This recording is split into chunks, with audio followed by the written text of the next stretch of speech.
ठिकाणी सन्माननीय कराड तालुका शारीरिक शिक्षण संघटनेचे अध्यक्ष आनंदराव जानूगडे सर यांचा सन्मान सुहास पाटील साहेब उपसंचालक कोल्हापूर विभाग यांच्या हस्ते एक राजासारखं मन आणि मनासारखा राजा असलेलं व्यक्तिमत्व सन्माननीय आनंदराव जानूगडे सर संघटनेचे उपाध्यक्ष हनुमंत यादव सर यांचा या ठिकाणी सन्मान होतोय. कृपया त्यांनी पुढे यायचंय.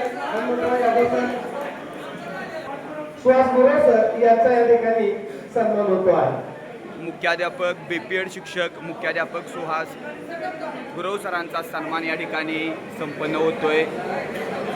पुढल्या वर्षी ते रिटायर होणार आहेत.